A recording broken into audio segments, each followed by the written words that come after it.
Okay.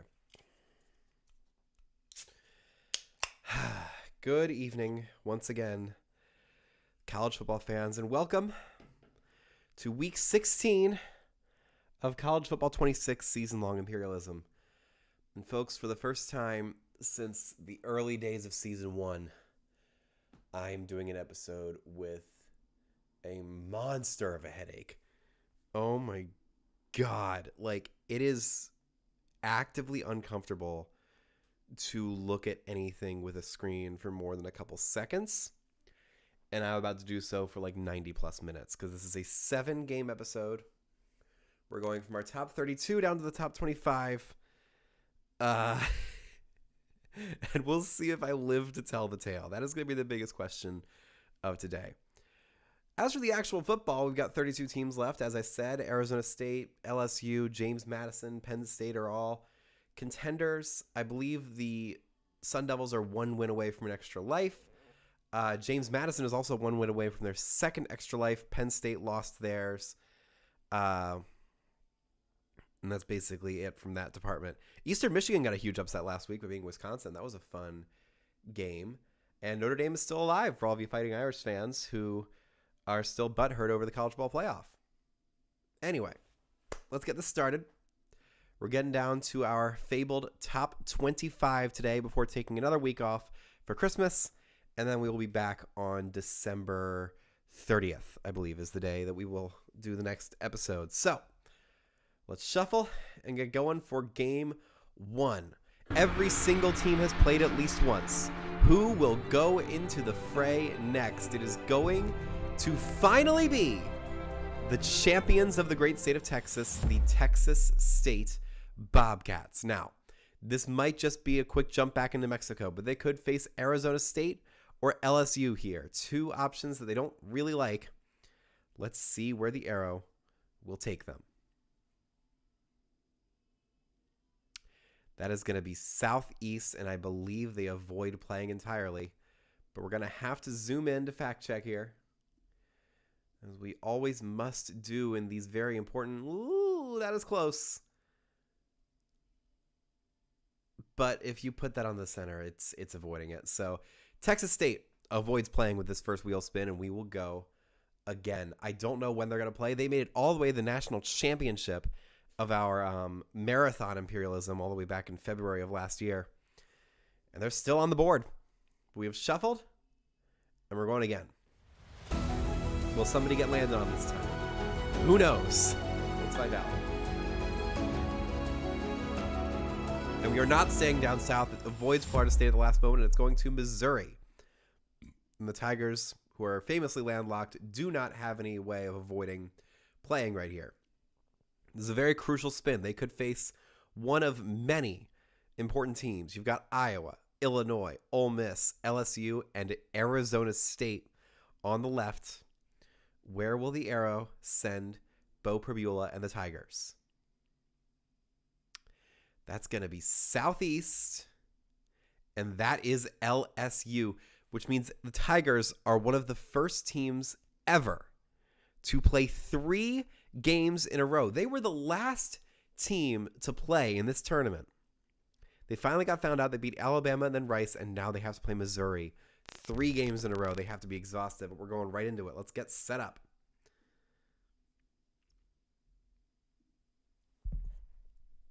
Shoot, there we go. Do we have audio? Oh my God, did we lose audio on the PS5 again? Crap, I think we did. I'm going to have to cut this out of the episode again. Hold on. Yep, because of that. Just moving the controller around is enough to disconnect the feed entirely. God, this is so dumb. I forget how I fixed this last time, but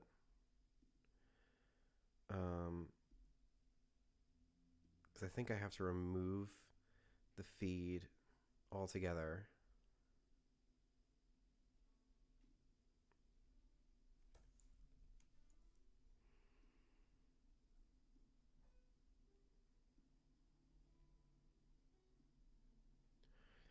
Video, then pop that down. And then go to settings, audio. That's still correct. Go over here.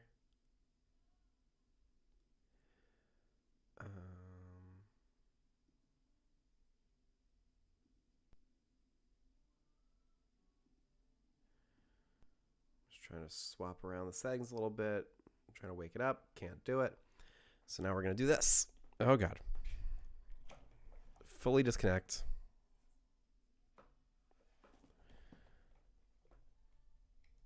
Can I even fit in there? No, I cannot.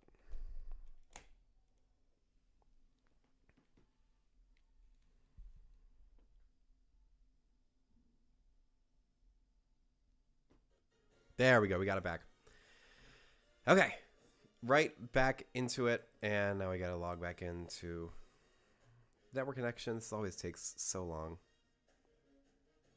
There we go.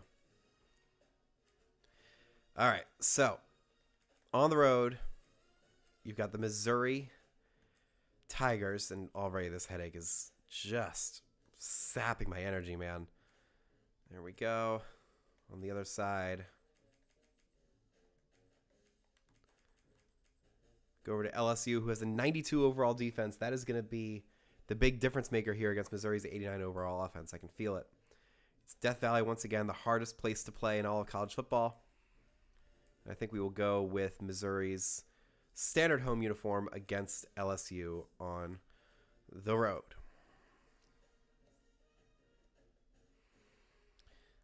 We got to set this at 7 minutes. Definitely going to be a night kickoff here. We go. Let's get those rosters set.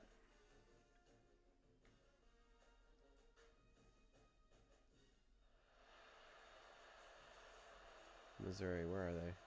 There they are. So here we are in gorgeous Death Valley in Baton Rouge, Louisiana. One of the largest stadiums in the world. Over 100,000 rabid LSU fans going absolutely nuts for their team and their new controversial head coach Lane Kiffin as they play their third game of Imperialism in a row. They've knocked off Alabama. They've knocked off Rice. And now they get another SEC opponent coming into town as the Missouri Tigers take on the LSU Tigers.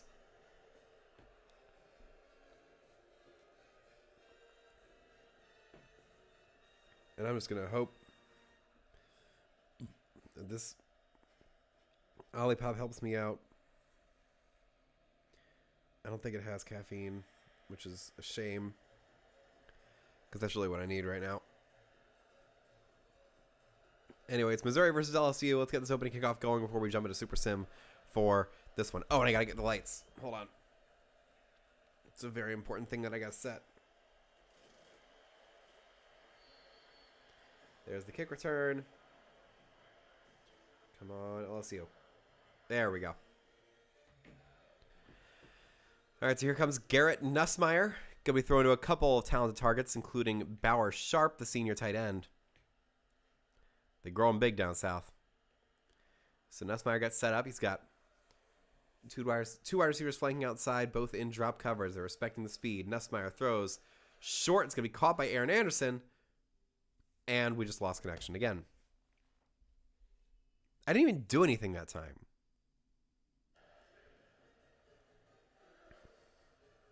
I just talked and it completely disconnected everything. We're going to have to watch a second play because of that disconnection. Oh, my God. Anything to make the video longer, you know. Nussmeier throws short. It's going to be caught by the running back, number 29, making the catch, and that is Caden Durham getting it. And we will jump to Super Sim.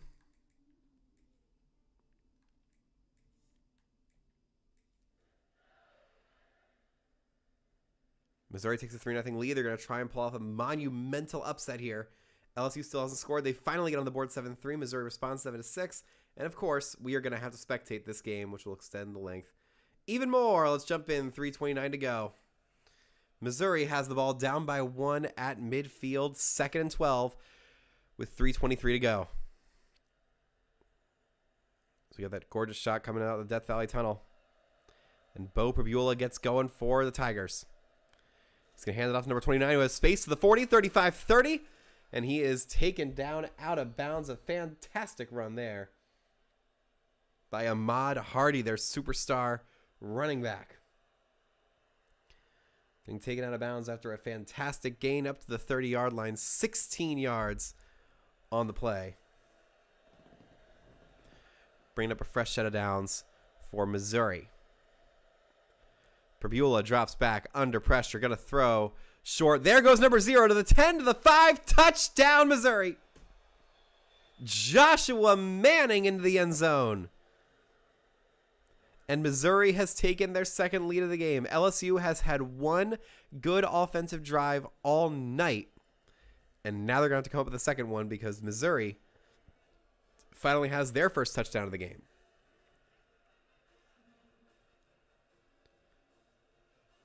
It's a good run. Getting tackled right into those Missouri fans. Down at the corner of the end zone. And here comes Missouri's kicker to try and make it a 6-point game. Or will they go for 2? Has the CPU logic been updated? They will go for 2. That's a good play. As Bo Perbula will try and make this a 7-point game for Missouri. And we lost connection again. Seriously, what? What am I... Okay, I think I know what's interrupting the connection. Because if I touch this with my foot, is that... Yep, that's what's doing it. I'm touching the power cord. Oh, no, it's the HDMI. I'm touching the HDMI, and that's interrupting the connection. We're back. There goes the pass. It's caught. And that's a successful 2-point conversion for the Missouri Tigers. So now I know that I have to avoid that HDMI cord at my feet. Oh, my God. 3:02 to go. And there goes the kick.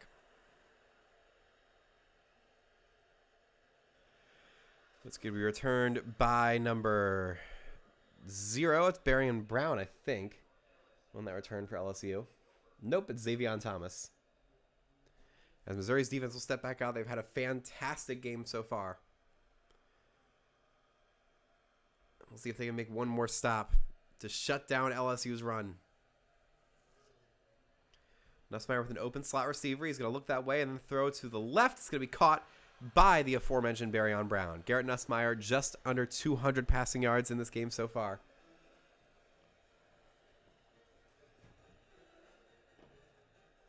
Oh, God.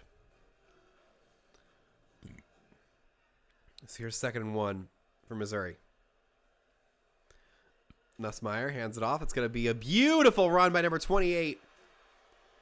Fantastic play right there from Caleb Jackson, only his 4th carry of the ball game. And none of them were good up until there. Because they get a fantastic hole. Number 5 for Missouri's defense.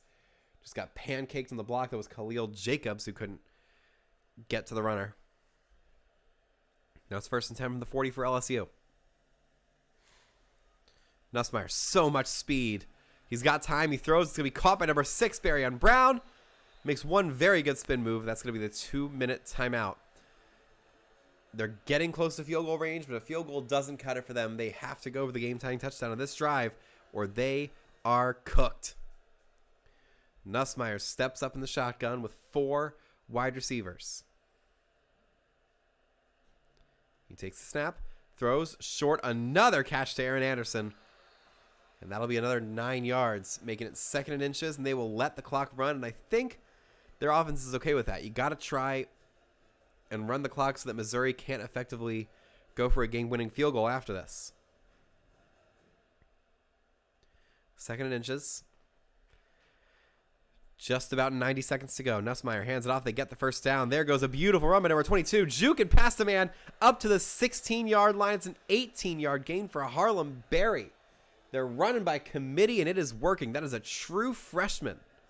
Listed as 1st in the depth chart, and he is getting some big plays for LSU's rushing attack here. Empty set for Nussmeier. He's going to drop back. Wait, throw to the end zone. It's going to be caught by the tight end. Does he reach the pylon? He's just short.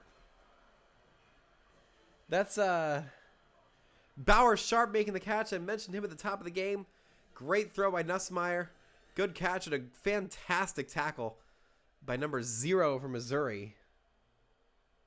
That was Stephen Hall stopping the touchdown there. It's going to be a quarterback carry, speed option to the outside, into the end zone for the game-tying touchdown. That's Caleb Jackson sprinting into the end zone to give LSU a tie game here. And are we going to overtime in game one just to stretch this episode even further? God, I hope not. Because that would just be... that'd be a shame. I gotta say it. Oh my God.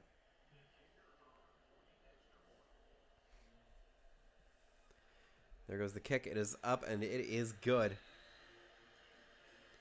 We are tied after a 7-play, 81-yard drive by LSU. God, you can hear my brain short circuit right now because of this headache.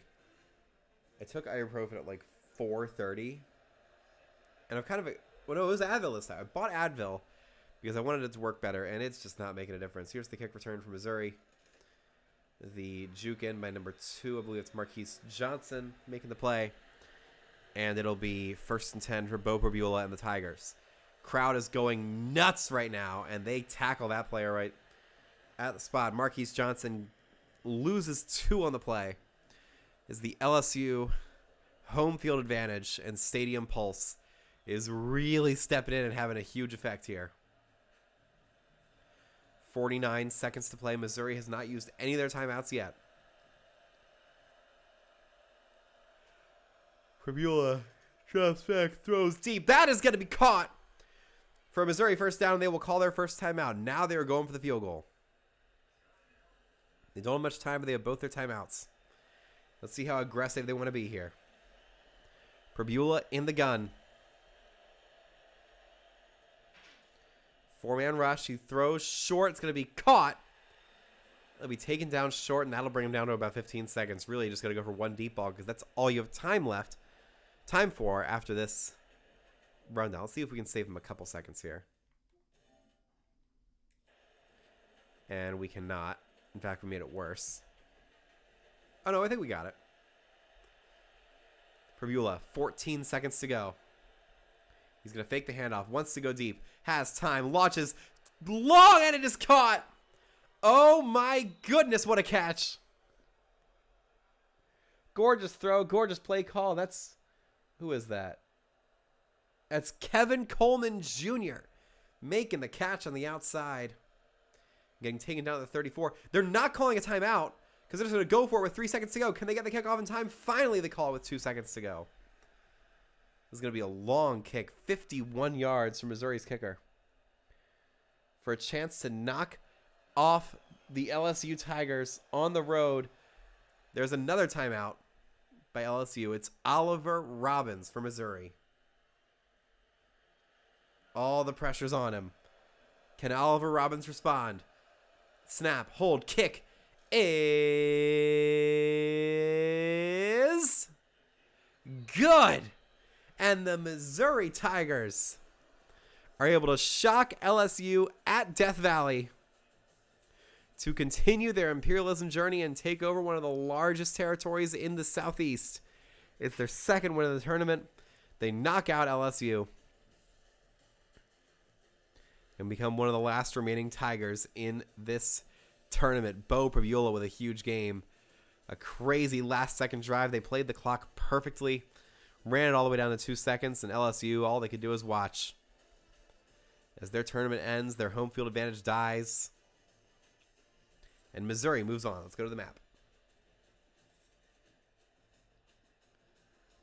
Go over here.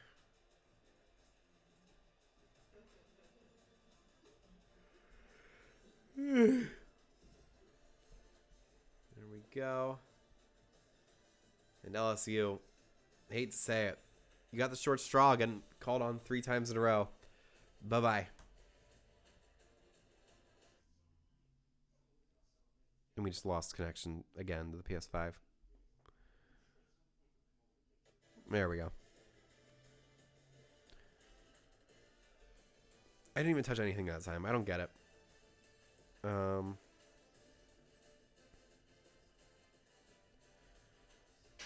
we go.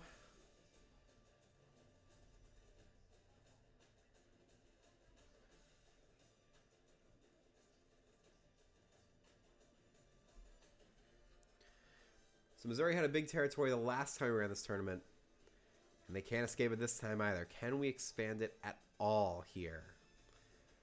My guess is the answer is no, we can expand it. We're going to drop it down here. Move it up. I think that's as big as we can make it because it can't really... No, it can't go anywhere else. So that's where Missouri will apply their trade now. As we go to the wheel and eliminate LSU. There they go. Now we will go to stats.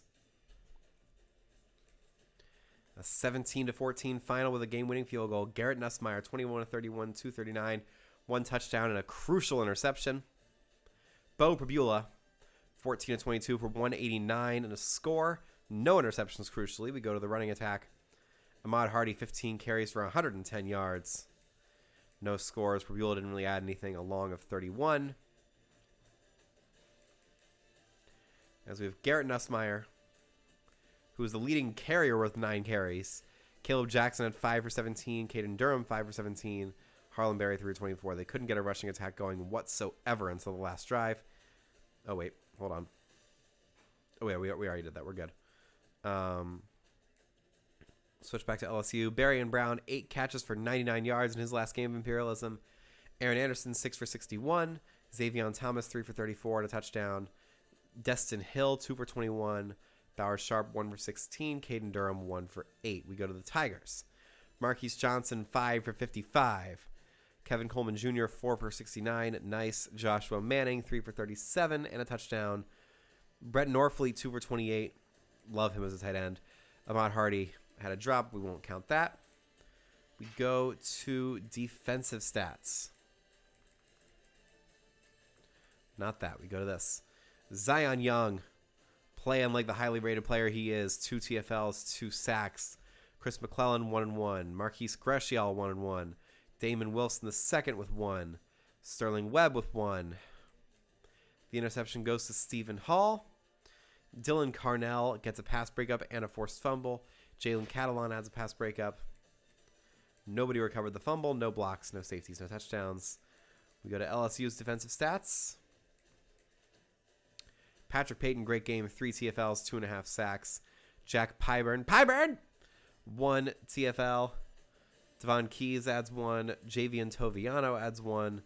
PJ Woodland adds 1 with half a sack. Harold Perkins Jr., 1-1. No interceptions. Ahmad Bro and AJ Halsey, both with pass breakups. Mansour Delane with a forced fumble. Nobody recovered it. No blocks, no safeties, no touchdowns. As we go to the kicking game. Damian Ramos missed his 1 field goal. That's a huge, huge miss for LSU. Made 2 extra points, though, but Blake Craig, 3 for 3 on the day with field goals. His long was the game winner from 51 yards. Oh, my God, I'm so tired. Okay. That is the end of that game. As we return to the map. Let me zoom out a little bit. Let's find out who is going next. Let's shuffle. Get it going as we move down to the top 30 here. Is it Texas State again? No, it's going to switch to Tennessee at the very, very last moment. As we remain in the SEC, we got a whole bunch of Southeastern teams left. Is this Tennessee versus Ole Miss? It very well might be. Other options, Georgia Tech, James Madison, Pitt, or Miami of Ohio. Where will the arrow send the Volunteers who have not played in months? Here we go. It's going to be Southeast. That's very close to either James Madison or Georgia Tech. We're going to have to double check. I'm guessing.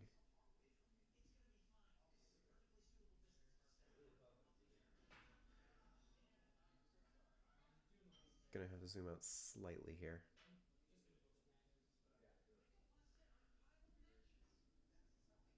I'm gonna go here. Center of Tennessee's logo, we're going to say, is like right there. And that goes to James Madison. So this is the moment for the Dukes. This is where they get to prove to people that they belong in the college football playoff. They have an SEC powerhouse coming to town in the Tennessee Volunteers. Let's get it set up.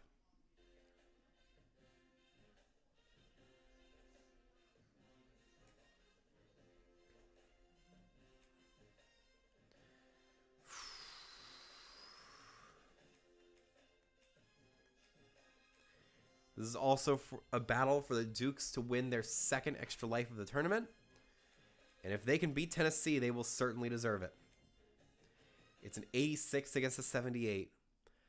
I don't really like James Madison's odds. I'm going to check one thing real quick. It is the latest version, so this is the highest rated version of James Madison we can get.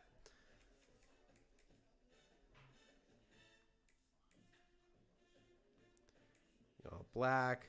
We're going to go with their home standard look here. And we'll go orange versus purple. I like that.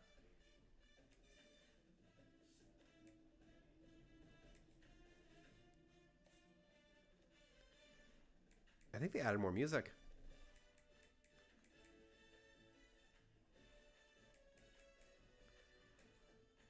All right, here we go. This is an incredibly consequential game. James Madison will rue the wheel and the arrow, because if they had gotten one more easy matchup, they could have had an extra life going in this SEC battle, but no, it is time. They are the most well-traveled team of this tournament. This is their 11th game. They've beaten teams from almost every single conference except for the Big 12 and, of course, the SEC. But now is their chance to add a Southeastern scalp to their wall. It's James Madison against Tennessee. Pulling up the rosters now.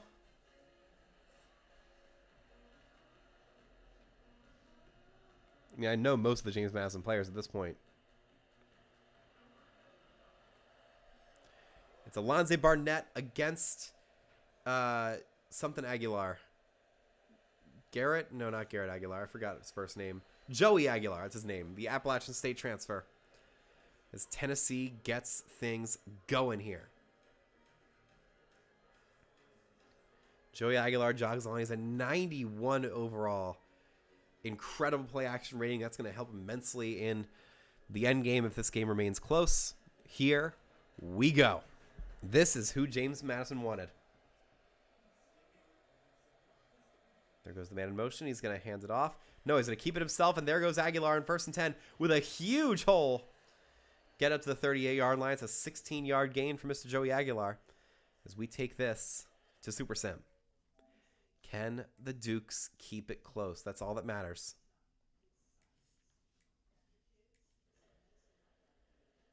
Three 0.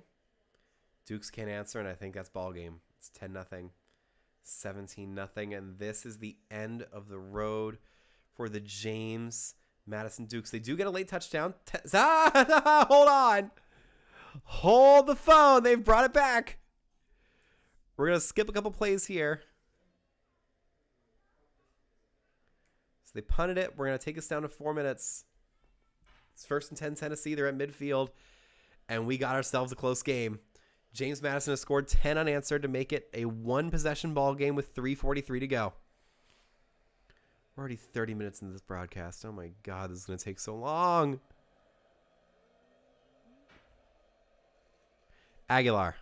Had to close my eyes there for a second. It's going to be a flat throw to the running back, and JMU is able to shut that down. Number 9 is able to finish the tackle. That was Xavier Holmes with the hit, finishing off the play. It's 17-10 now. As I just said, 2nd and 7, 3:13 to go. Aguilar lines up the troops. James Madison playing drop coverage. They don't want to get beat here because that would essentially end the game. 3 minutes to go. Aguilar on 2nd and 7 is round. They're showing some gamesmanship here. They respect this James Madison team. And now he takes a snap. Aguilar waits, throws deep. It's going to be almost intercepted. Oh, man. Number 1, Mekhi Rogers got in there to break up the pass, but crucially, that stops the clock. If James Madison can make one more stop here, they can get the ball back for a do-or-die 2-minute drill to tie this game. Aguilar. Under pressure, he is sacked. It's Terry Lockett Jr., the defensive all-around MVP for James Madison, who makes the biggest play of the season for them, forcing a punt against Tennessee. YouTube is not responding. I'm going to hope we can get this broadcast back, because it says we're live.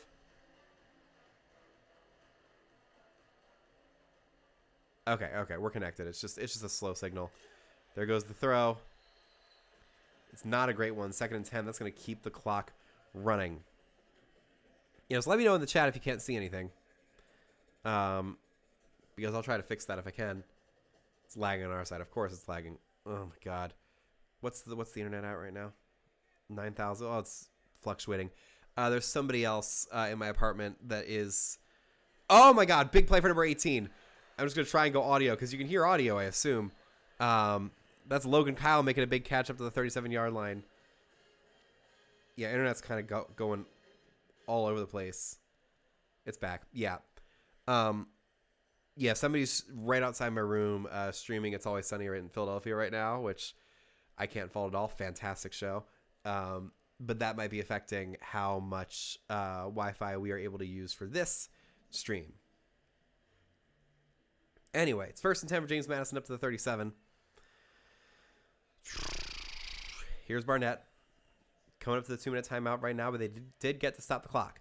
Barnett, under pressure, throws short. It's going to be caught, but short of the first down. That's number 0, making the catch for James Madison. That's Jalen Sanchez, one of the backup wide receivers. And that is the 2-minute timeout. 2nd and 1. They are 54 yards away from pay dirt. Folks, the headache is starting to dissipate just a little bit. Knock on wood. I think that's wood. Here we go. Barnett to Knight. Wayne Knight gets the block. 45-40. Tries to spin. He gets into Tennessee territory. He's been held in check all game.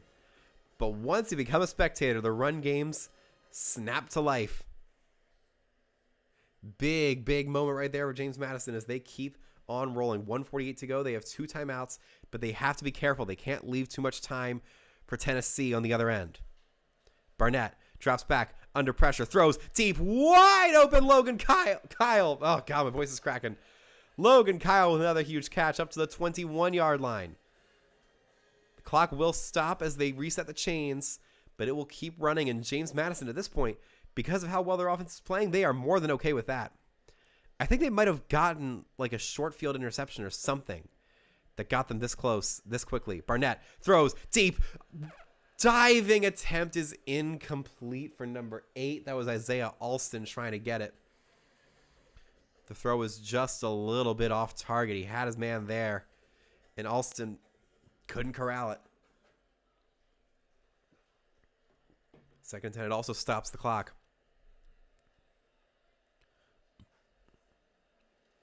Barnett throws short. Can he get to the first down? I don't think he did. They're going to say it's 3rd and inches. That was number 8 making the catch, Isaiah Alston right there, and that's going to be a timeout for James Madison. Why would they call a timeout there? I don't understand that, but it's 3rd and inches from the 11. It's do or die. Do they trust Wayne Knight enough? It's a read option. Barnett keeps it 10-5. Touchdown, Dukes! Alonze Barnett providing that athleticism and speed on the edge that Matthew Sluka could not provide in their first 5 games. And he takes it outside. The read option works perfectly.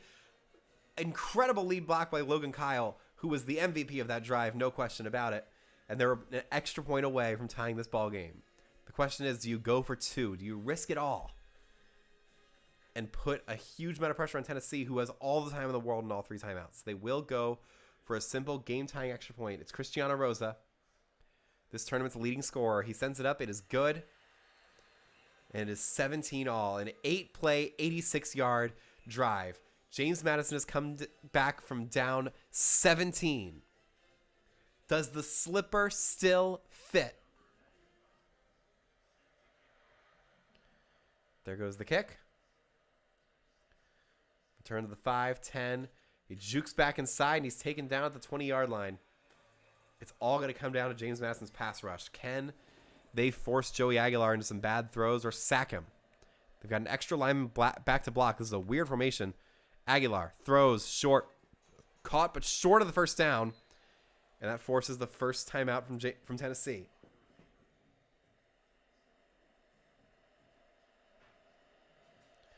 Oh, boy.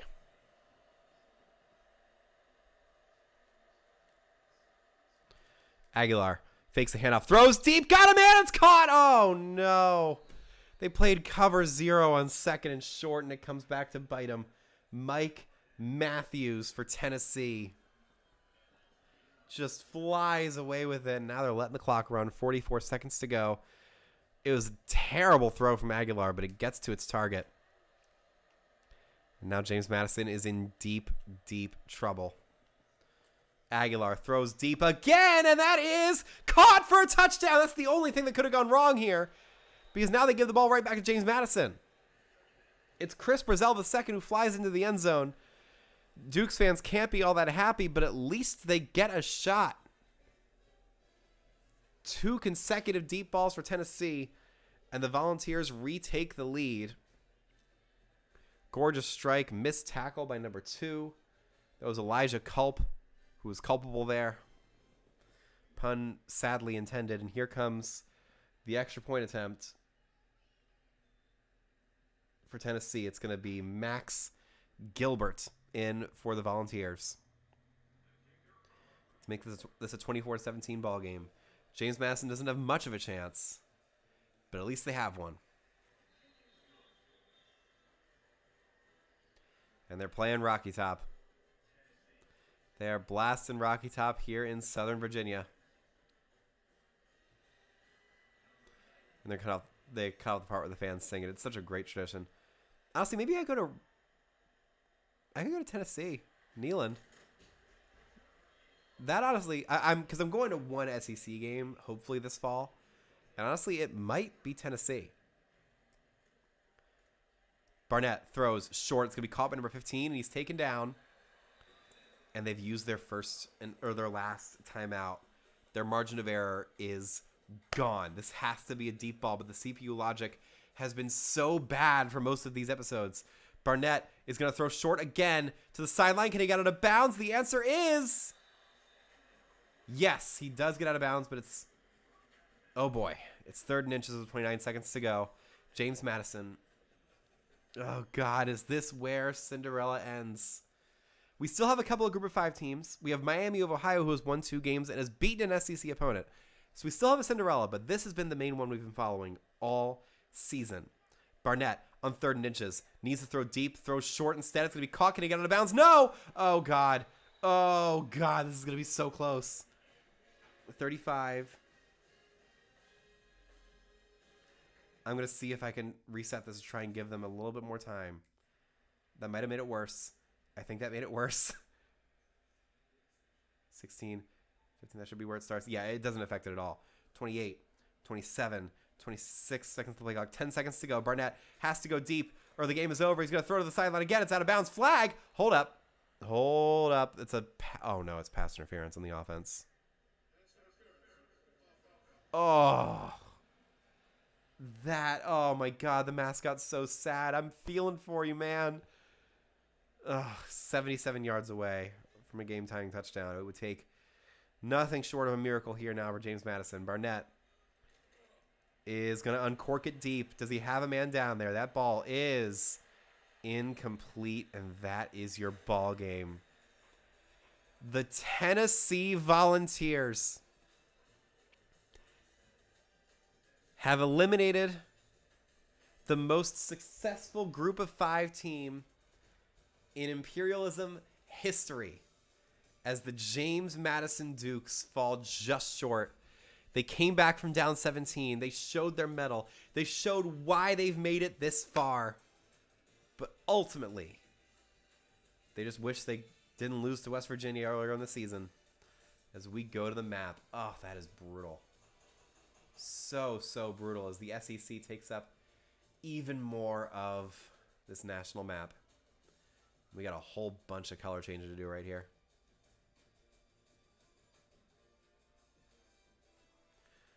God, that really sucks. Oopsie. Wrong layer. Oh, you know what? That means I did the wrong thing for Missouri, didn't I?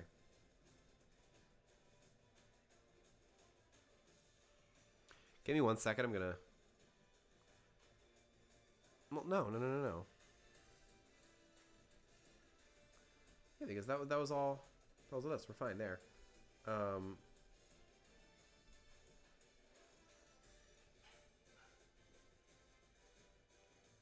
Yeah, because that's its normal thing. Okay, we're just going back here. There we go.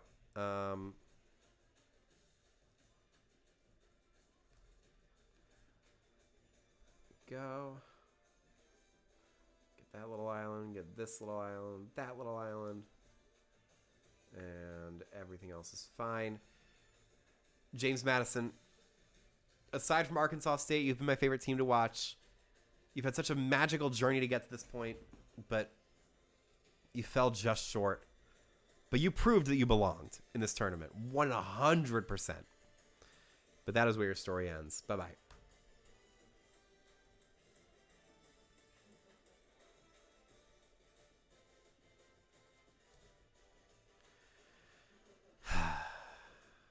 God. This tournament just became a lot less interesting, if I'm being honest. But we're going to pop Tennessee over here. And make their logo way bigger, because they can really stretch this thing now.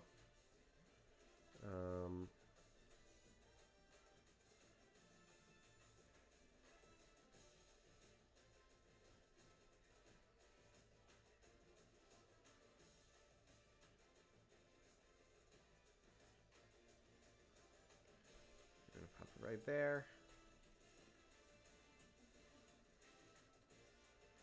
Expand up. Expand up. There we go. Tennessee has a very weird looking territory. That is strange, if I do say so myself. As we have to eliminate James Madison from the wheel. Such a shame. Let's go to stats.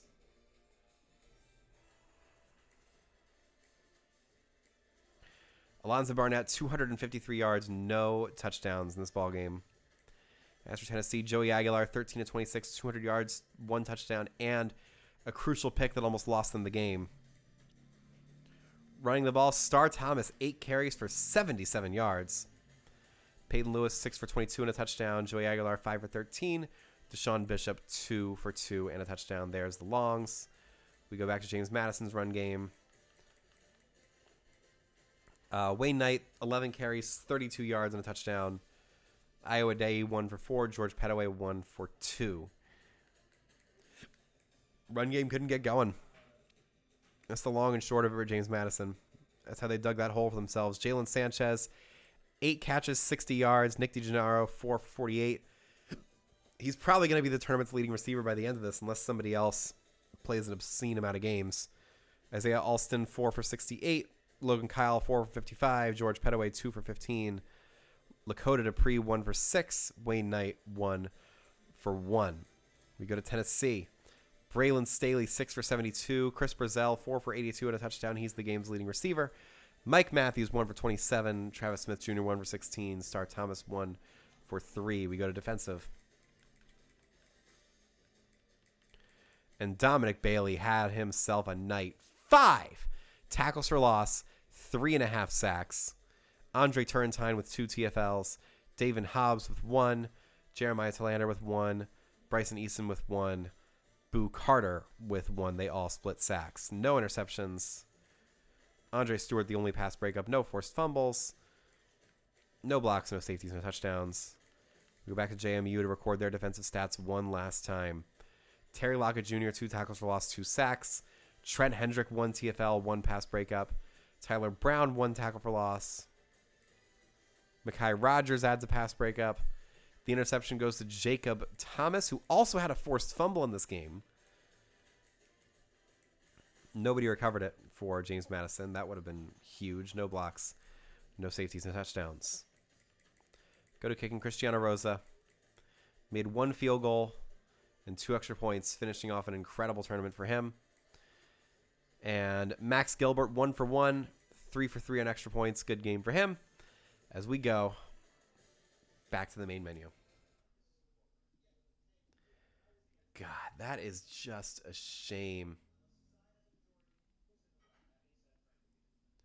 that James Madison is gone. As we return to the wheel, get it shuffled. We're down to the top 30. 5 games left tonight. Is it Oregon again? Nope, we're going back out west to Colorado. I'm a giraffe. As the Buffaloes will play their second game, they beat Air Force earlier on, and they are almost certainly playing Arizona State. Could we lose all of our tournament frontrunners 3 games in a row? Please, God, no. I like these storylines to continue, man. But let's spin this arrow and find out if it's going to be Arizona State or BYU or Utah for the Buffaloes. It will be Arizona State. Unless this, like, clips the very, very edge of BYU, but I don't think it does. I'm going to stick it there. This is the center. Oh, wait. That's the center, and that's Arizona State for sure. All right, another Big 12 battle. I don't think Colorado's going to be the one to do it, but screw it, they might. Let's get it set up.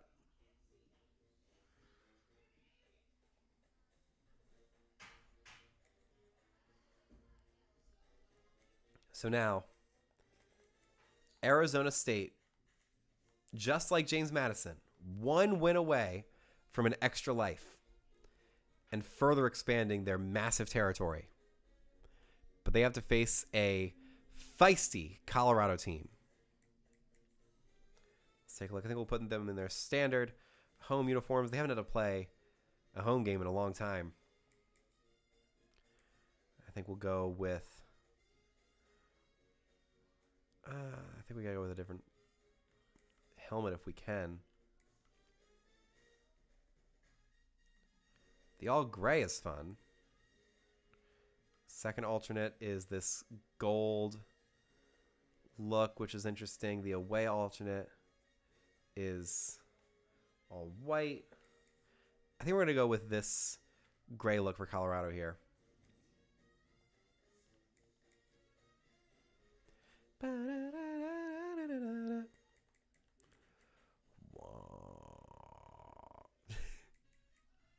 You can't even hear the band music on this side, but like the tuba is just dropping like the meatiest B flat 0, honestly, I think is what that note is.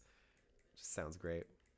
Anyway, Big 12 battle here. Arizona State finally back in the saddle. They haven't played in a couple of episodes. They last beat North Texas, one of the best Group of 5 teams in the country. And now they get going again as we get a great drone show showing that gorgeous logo of that trident that is currently taking over the entire Great Plains of the U.S. And they can add some more planes right here if they're able to take out Colorado, running by the statue of Pat Tillman as the Arizona State Sun Devils get ready for a battle against the Colorado Buffaloes. It's Julian Lewis and company getting ready for a new Big 12 showdown. Both these teams used to be in the Pac-12, and now they're in the Big 12. That movement makes more sense. And the Big 12 kind of, but I hate it. I don't hate it as much as the ACC, though. That sucks. And I will never hesitate to say that.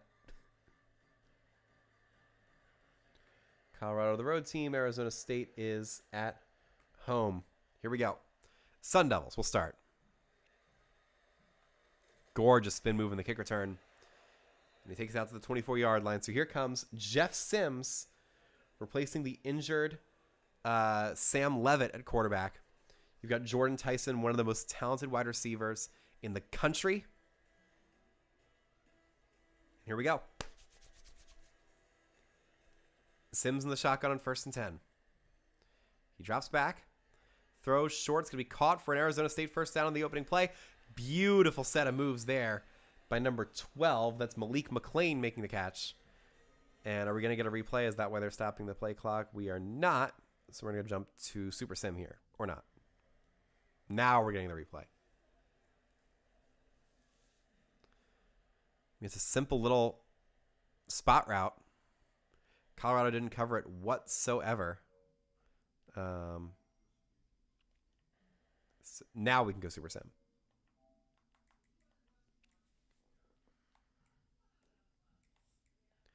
So let's see if Colorado can pull off the upset here. They're driving. They didn't score. Nobody's scoring. Colorado has the lead. Arizona State ties it immediately. 10-7. 17-7. Arizona State in trouble. They finally score 17-14. And stop. 3:10 to go. We got to jump in again. Third game in a row. This is why you eliminate all of the edge teams, or at least force them to play, because now we're getting banger after banger after banger. 17-14. Colorado with the ball, marching, trying to make this a 6-point game, or just end it entirely. Arizona State has to start calling the timeouts because there's only 2:35 to go. Julian Lewis in the shotgun. This would be a shocking upset. Lewis uncorks it. It is picked off on the first play that we spectate. Javon Robinson with the interception to give Arizona State the ball back down by 3, and Colorado turns into a pumpkin once again. Julian Lewis had the chance, and it's just a bad throw. He had time, had vision, and Javon Robinson was with his man the entire way. But the job is not finished for Arizona State. They still have to get at least into field goal range. Fake handoff. Sims waits, throws, uncorks it. It's going to be caught. Beautiful little floater catch getting behind that double coverage, and it's going to be number 7 making the catch. That is Shimon Mateer, the tight end. Is he a transfer?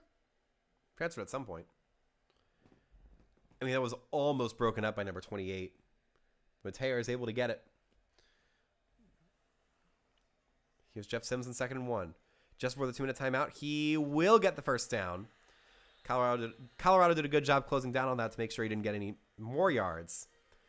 But with 1:59 to go, Arizona State needs to keep on pushing here.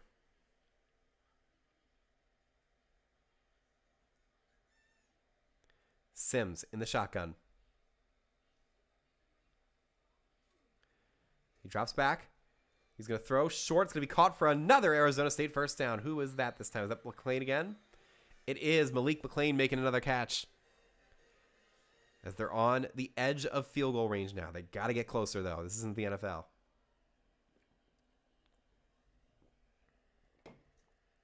Huge amount of pressure for the team that took out Oklahoma by beating them twice. Sims hands it off to number 3. Beautiful, insane run. That burst was unbelievable from Malik Brown. He must have that power up that lets you just go neum as soon as you catch it. Number 10 is able to make the tackle for Colorado. That was somebody. But it's a crazy run that gets the Sun Devils into field goal range. Now you just can't lose yardage and you can't throw a pick. 1:30 to go. Jeff Sims throws short, caught. That's Malik McLean again. He's been the favorite target of Sims tonight. He steps out of bounds with 1:25 to go, which stops the clock.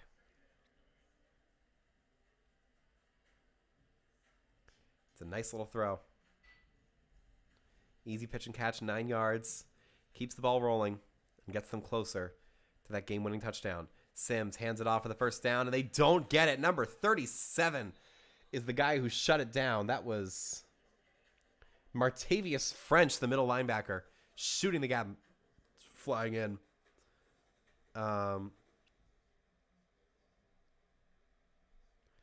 Pennsylvania, what it is. I mean, I don't mind SMU as much because they just brought their football program back, and like the ACC is, it also has a whole bunch of Southeastern teams. So like that expansion is okay. Because like all the rivalries between the SEC and the ACC. Pennsylvania doesn't touch the Atlantic Ocean. That really? Oh my God, they don't. Wow. I didn't know until now. Oh wow, Colorado made a stop. I completely avoided it. but they do make the game-tying kick. There we go. All right, so we're tied with 53 seconds to go. I got sidetracked by the absolutely awful decision of including West Coast teams in the ACC. But it's a good kick by number 35, their kicker, Jesus Gomez, who knocks it in. And now Colorado will have all 3 timeouts in 53 seconds to potentially drive for a game-winning and tournament-shaking field goal. Not the best kick return, but that honestly doesn't matter for this kind of drive. Julian Lewis threw a pick on his last throw. Can he improve his form when the team absolutely needs him? And I forgot to change the lights.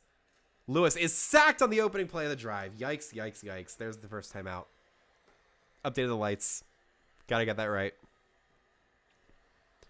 Game tied at 17 now, and suddenly Colorado's in trouble, and Arizona State could call their timeouts because they could get it back and go for a field goal themselves. Press coverage, though. The run is stuff. Why would you run the ball? Are you going for overtime? Because Arizona State's right there. They can call it timeouts, and I'm shocked that they're not. Sun Devils, what are you doing, man? You have all the momentum, and you're just going to let them run it down. There it goes. 15 seconds to go. And watch, they're going to call a timeout as soon as they make the stop. I'm telling you. Lewis, under pressure, has a little bit of time. He's hit, and that's going to be incomplete. It was almost picked. 5 seconds to go. And they'll get a punt off, but that clock's going to hit 0 before the ball gets to the returner. So we're going to overtime here, and this episode's going to go well over 2 hours.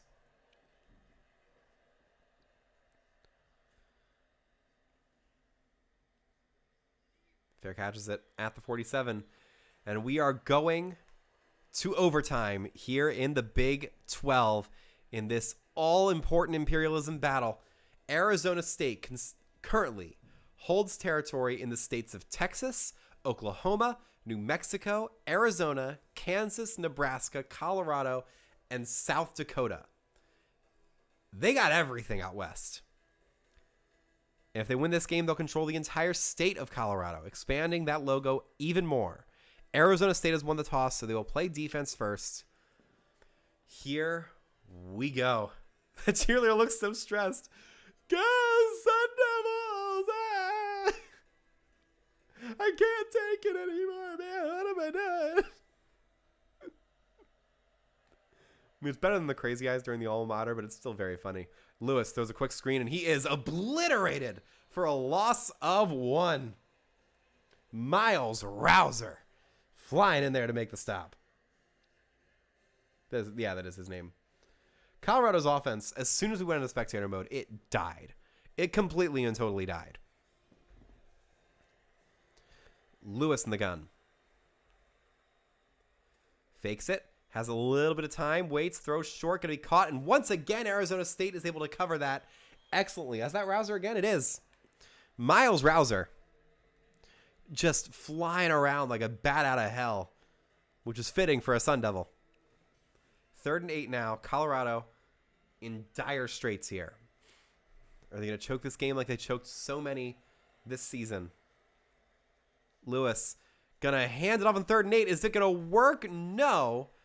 But it does make it closer. Now, usually the CPU logic states that they'll go for the field goal here just to take the points. But honestly, you should consider going for it on 4th and 2. I know your offense has been terrible, but come on. Live a little. They're kicking the field goal. All right, it's fine. It's Buck Buchanan. Snap, hold for the lead. The kick is up. It's swerving, and it is good.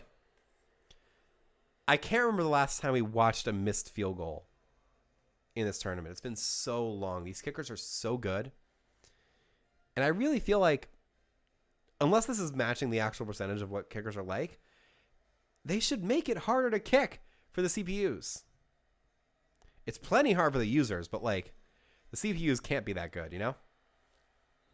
The takedown over Leek Brown there, making it 2nd and 12. A good TFL by number 7. Don't know his names. I think they're starting to update the rosters a little bit with transfer portal announcements and such. Sims in the shotgun on 2nd and 12. takes the snap. He's under pressure. He throws short. Beautiful catch. Beautiful run. 10-5. Malik McLean into the end zone. And Arizona State has come all the way back to beat Colorado and lock down the victory in overtime. Malik McLean with a huge game and a 23-20 win for the Sun Devils.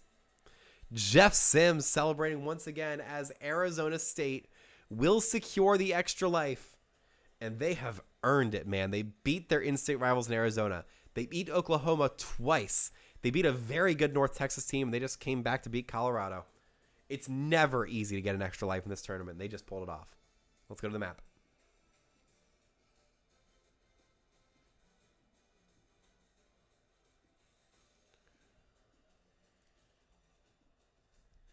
There we go. Colorado, you got your one obligatory win over Air Force, and you choked it. Not much else to be said. Bye-bye.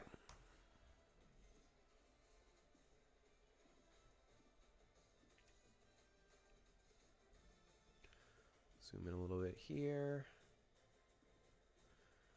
There we go.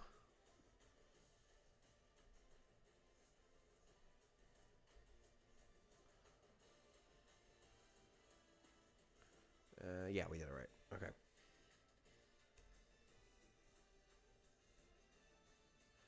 Now we can, like, drop this down here. Let's see how far south. Move this guy, because that's going to determine.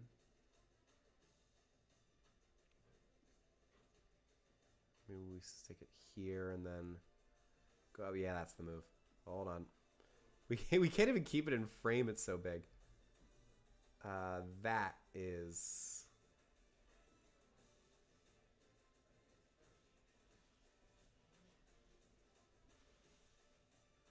around as big as we can make it. It's more centered. It's just so huge, man. Look at that. Domination from Arizona State. Oh, we got to add one more thing. There's no more extra life on the map, so we're going to have to add it as an image. Where are we? There it is. We can almost keep it at that size. Arizona State's territory is that big. We're just going to pop it down. Shoot. Pop it down here. And just put it there. I think it's the biggest we've ever had, the extra life. And I'm here for it. I'm 100% here for it. Here we go as we go to the wheel. And eliminate Colorado. I'm a giraffe. And Arizona State is like maroon. There they are. There we go. Let's go to stats.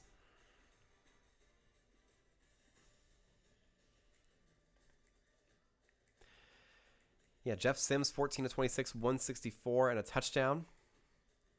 Julian Lewis, 22 of 34, 268, and 2 back-breaking interceptions for him. Micah Welch, 11 for 48, and a touchdown. Dallin Hayden adds 5 for 30. Draylon Miller, 2 for 0. Julian Lewis, it's better not mentioning how he did in the run game. As for Arizona State, Raleek Brown, 15 carries, 67 yards. Jeff Sims, 5 for 26. Kanye Udo, 2 for 28, and a touchdown. And there's the longs for all 3 of them. We go to the receiving.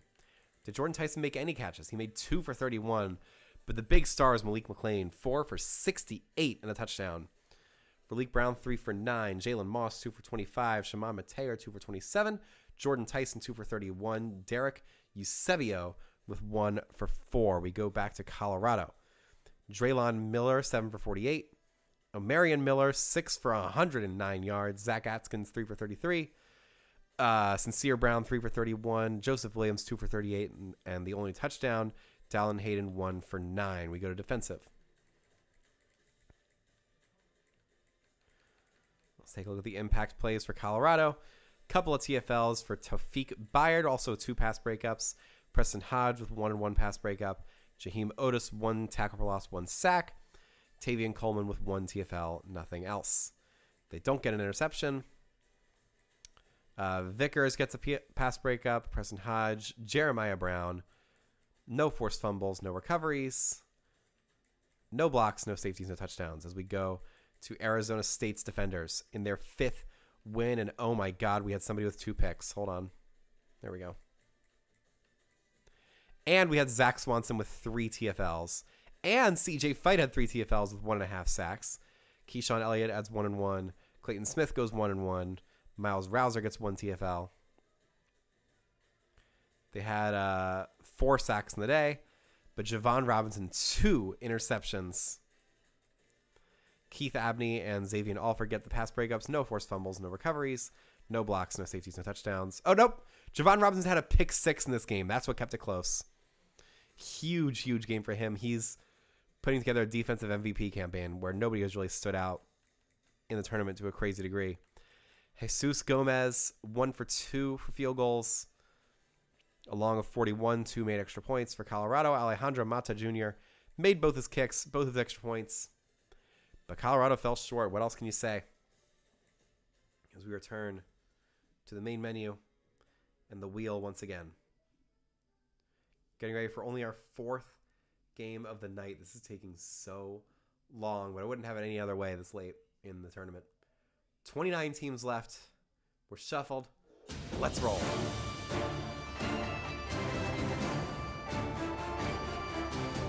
Is it Texas State again? It is. The Bobcats have already been landed on once, and they avoided playing, but now they have to go again. It's either Arizona State or Missouri, or they jump straight into Mexico. Where will the arrow take the Bobcats this time? That's going to be Northeast. Texas State will play. Now the question is that Missouri or Arizona State? It's very, very close. I'm going to pull this down. Oh my God, it's so close. Okay. Center of the logo is right there. That is... Jeez. I think I can do this with the pennant. Hold on. It's so close.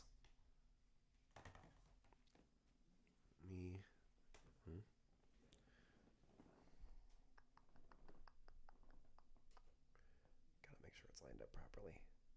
There we go. And it is just barely Arizona State.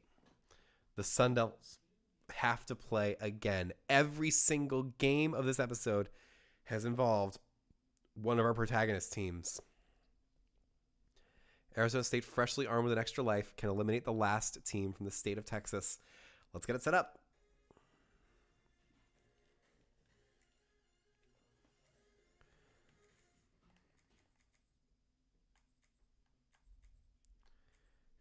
Texas State. It's a big overall difference, but they can hold their own. They've held their own before. They made it to the national championship of Imperialism in the marathon and played Oregon very well. They held that game close for a while. Let's get these uniforms right. Because their home is... Yeah, we can't do that against Arizona State. They've got a fun away look. I think their alternate is all black. The SWT alternate is gorgeous.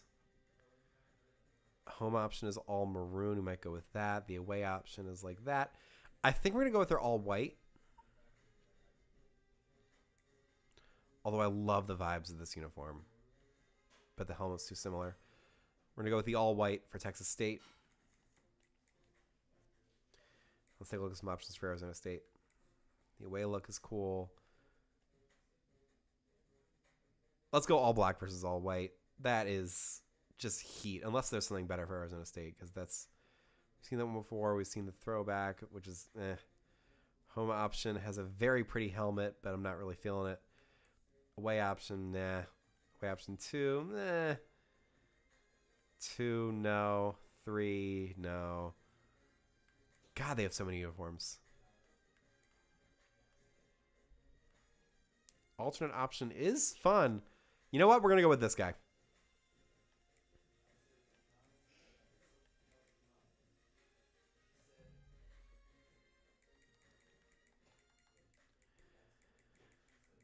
Here we go. Arizona State having to play 2 games in a row. This is their 6th game of the tournament. They now have an extra life after beating a bunch of very powerful teams this tournament, including a college football playoff team in the Oklahoma Sooners twice to get to this point. And now they face the champions out of Texas, mostly by ducking their head and staying down for as long as humanly possible. But now the Texas State Bobcats have been forced into the light. They will go into action against the Sun Devils here for a chance to knock out another extra life from this tournament with nobody else on the precipice besides for Ole Miss. Got to pull up the roster here with Texas State. There it is. So here comes the kickoff. Yeah, I'm loving this uniform more and more as I continue to look at it. It's just such a clean look. That black and yellow just looks fantastic.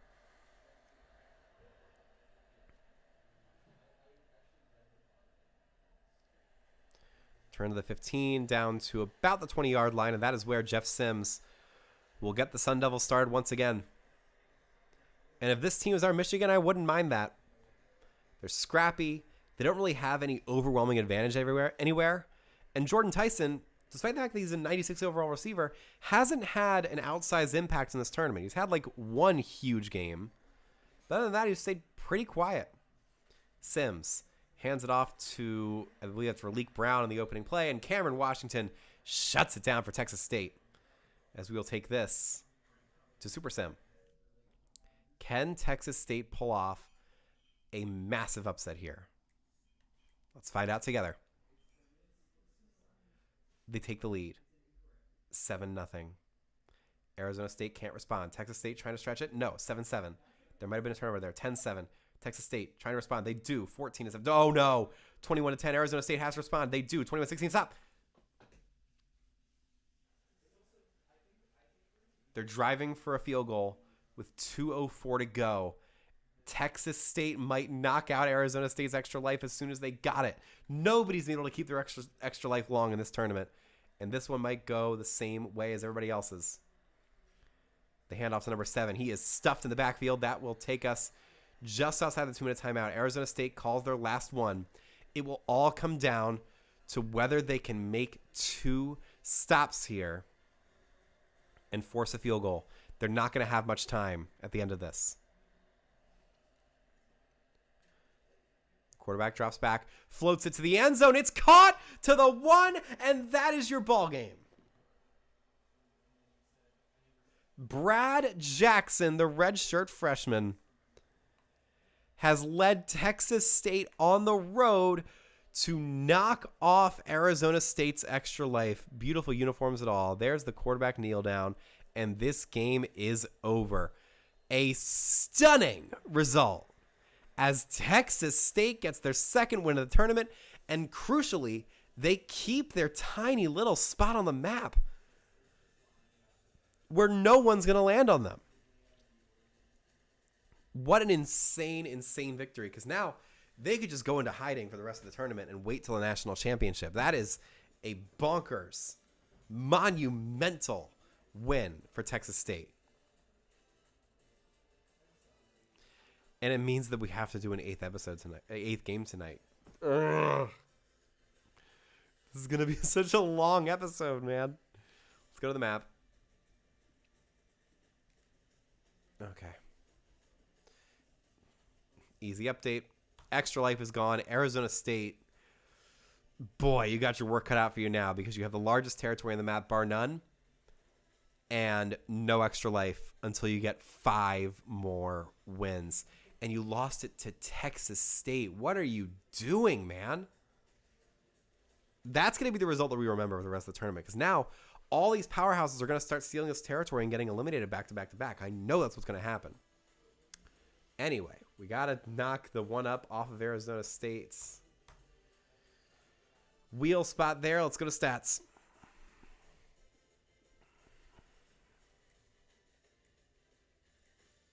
Jeff Sims, 5 of 11 for 136 and 2 touchdowns. Embarrassing. Just straight up embarrassing. Texas State, Brad Jackson, 13 of 17 for 150 yards. Keldrick Luster also came in for a bit. I don't really know why. But he made a couple good plays. Both of them had passing touchdowns. As we go to the rushing attack, Lincoln Pear, 26 carries for 81 yards and a touchdown. Burgess Jr. with 11 for 10. Keldrick Luster, 3 carries for 60 yards. Brad Jackson, 2 for 2. Longs right there as we go to Arizona State. Raleek Brown, 12 carries for 45 yards. They just didn't have the ball for a long time. That's it. Jeff Sims, 3 for 7. Jordan Tyson had a carry. Kanye Udo also had a carry. We go to receiving. Jordan Tyson, 3 catches for 93 yards and a touchdown. He tried to keep it close, but they couldn't finish. Shema Mateo, 1 for 16. Malik McLean also had a touchdown in this ballgame. Texas State, Bo Sparks, 5 for 46. Chris Dawn Jr., 4 for 35. Maven Anderson, 3 for 49. And a touchdown. Tequelin Mims with 2 for 35. Blake Smith, 1 for 4. Lincoln Pear, 1 for 9. So go to the defensive stats for Texas State, pulling off a shocking upset here in the top 30. Raekwon Walton, 2 TFLs. Cameron Washington with 1 in the opening play. Aiden Jones with 1 TFL and a forced fumble. Jalazen Landry with a TFL. No sacks, no picks. Kamari Terrell, Bobby Crossy, and Traylon Payne each with pass breakups. Texas State did recover the fumble, returned it for 11 yards, no blocks, no safeties, no touchdowns. As for Arizona State, Prince Dorba with 3 TFLs. CJ Fight joins him with that many. Jacob Rich Kangaico with 2 tackles for loss. Zyrus Fiasa with 1. Keyshawn Elliott with 1. Miles Rouser with 1. They didn't get a single sack on Texas State. That is embarrassing. The interception goes to Keith Abney II. Keyshawn Elliott picks up a pass breakup. Kyle McDonald with a forced fumble. Nobody recovered it. No blocks, no safeties, and no touchdowns. Jesus Gomez made both of his kicks. Texas State, Michael James is the guy. 3 made extra points in the night. As we return to the map and the wheel once again. Ugh.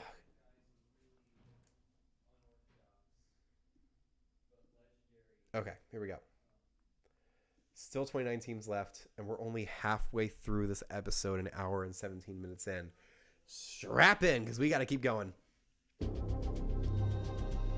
extra life gained and lost in both, so I don't know if you've ever seen that before. Is it Cal? We are going back out west because Cal has been landed on. They obviously have a whole bunch of Pacific Ocean border, but they could play Oregon, Utah, or BYU. Where will the arrow take them?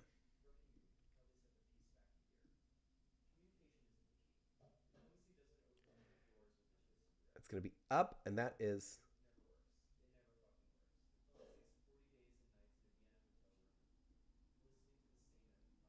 It's Oregon. It's going to be an old-fashioned Pac-12 matchup.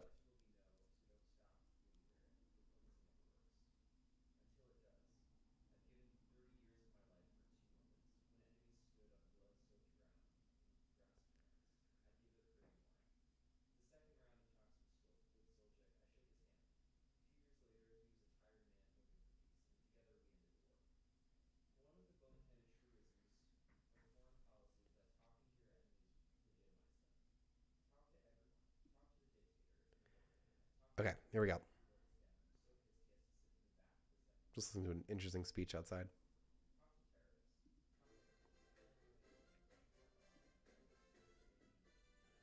All right, here we go. I didn't shuffle the... I didn't? Crap. Okay.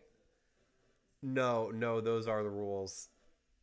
Yeah, we're going to reset this. It's not Cal Oregon yet. Oh my God, I can't believe I didn't shuffle the wheel. Are you kidding me? Okay, well, now we're going to shuffle it. There's Oregon. Here we go.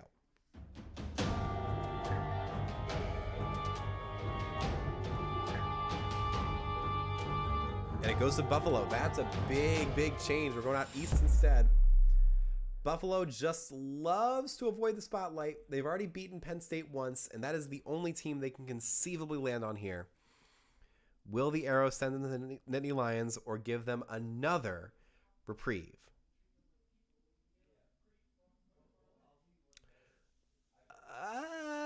Let's go straight north. And that just barely avoids all that territory and goes straight into Canada. So Buffalo will not play. And we have to spin it for a third time. We've shuffled. Here we go. This time to Notre Dame. Is it Florida State or are we switching to Miami? It's going to be Florida State. Seminoles haven't played in a very, very, very long time. But they do have 3 wins. They border a whole mess of teams. They got Florida. They got Georgia, Georgia Tech, Ole Miss, and Missouri, all bordering them on these sides. Where will the arrow send them? It takes the Seminoles straight into the Gulf of Mexico. Nothing will happen there. Unless that hits like Missouri's territory on the edge. It does not. So Florida State avoids playing, and we keep returning to the wheel. I did shuffle. Here's Clemson. Now the Tigers get onto it. Do they have ocean territory? They do. This is either Tennessee or Georgia for them. I don't think they like either of those matchups, but they could just go straight into the Atlantic. We've been seeing a lot of skips here. Do we see another one right now? The answer is... oh, man, it's close. It depends on where you put the center of the logo, which I'm going to say is... let's see. What?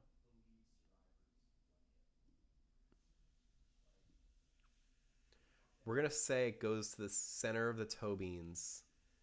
And that is so close. I really need to make sure it's on the center. We're going to say it's right there. But that... if Georgia juts out at all, which it doesn't,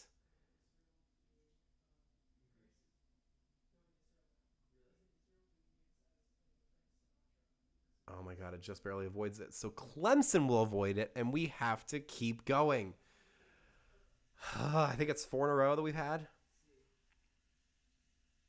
We just have to keep spinning until somebody actually lands on a territory. Getting ocean territory is so overpowered.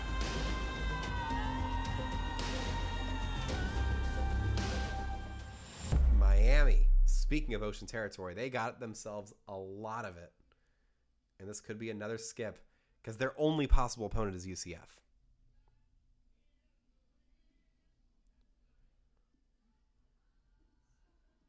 We're going to get the arrow out. And it's another skip. You've got to be kidding me. We are just going to be here all night. Another shuffle. Did that work? I think it did. There we go. I've lost count of how many wheels we've had at this point. This is going to go to Michigan. It stops at the very, very last moment. I think Michigan has ocean territory too. Yes, they do. This could be Eastern Michigan, Notre Dame, Ball State, or we could get the game in this like blockbuster of an episode. Could we get that all-time rivalry once again? Or does it go straight into Lake Erie? Please, for the love of God, give us a game. And we're getting one, and we are getting ourselves a good one. It's Notre Dame versus Michigan. Let's get it set up, finally.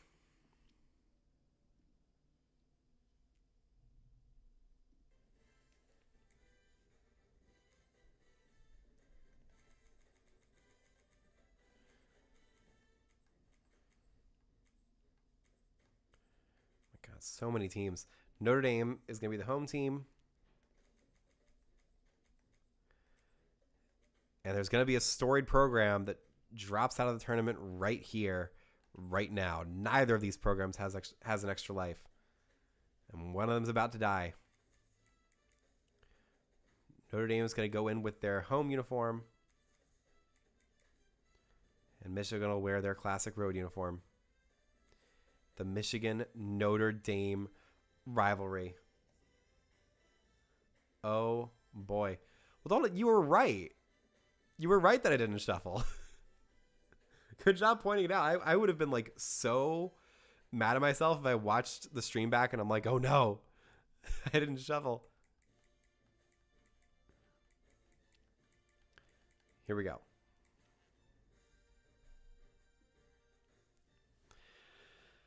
Oh boy. This is a titanic matchup, and it is the exact kind of battle that Notre Dame has craved here. Their fans just beside themselves at missing the college football playoff after beating nobody impressive throughout the year. And now they get a Michigan team that's fighting for their pride after one of the worst week of headlines in college football history. So we'll see which storied program with plenty of drama emerges victorious in Imperialism right here.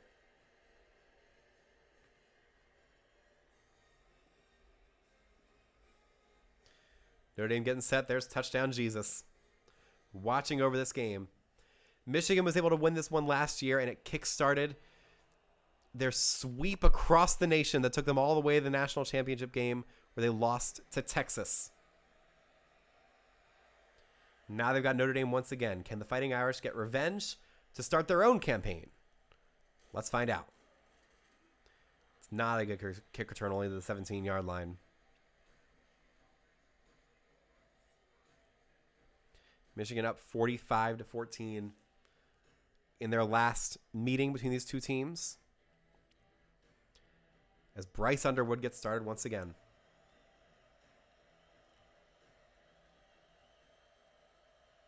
It's 1st and 10. He sends man in motion. And he will hand it off in 1st and 10. It's a big hole, and Justice Haynes is dropped after a 6-yard pickup, and that will take us to Super Sim. This is a very, very important sim. Let's see how it goes.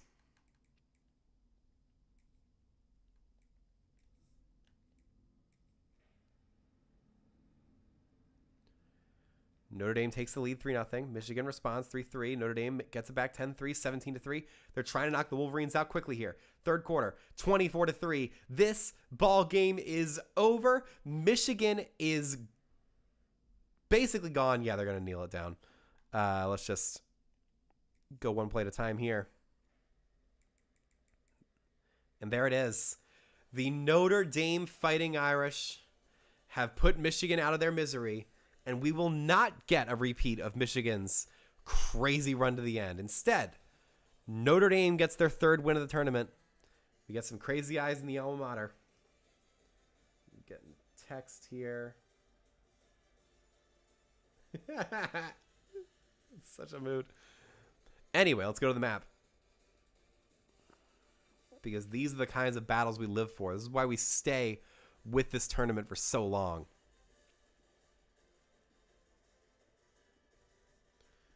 There we go. Michigan, you've had your chance in the spotlight. It's time for somebody else to have a turn. It's time for Notre Dame to earn their spot in Imperialism. Bye-bye.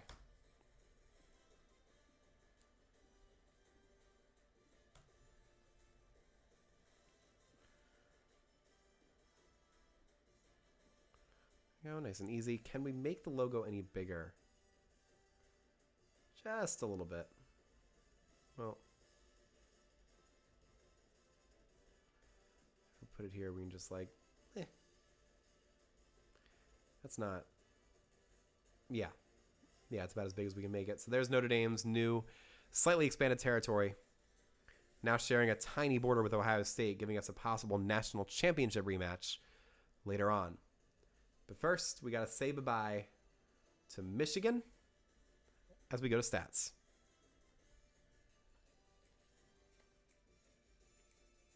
It's CJ Carr, 12-21, 200 yards and a touchdown, or 2 touchdowns. Good game for him. Bryce Underwood came up short, 126 yards, no impact plays whatsoever. Justice Haynes, 28 carries for 97 yards. A very effective workhorse, but it wasn't enough. He had a fumble. It might have been lost. Long of 22. For Notre Dame, Jeremiah Love, just declared for the NFL draft a couple minutes ago. 18 carries for 80 yards and a touchdown. CJ Carr, 8 for 2. Jadarian Price, 1 for 4. Let's just check those longs one more time. There we go. Back to receiving. Eli Raridan, 4 catches for 44.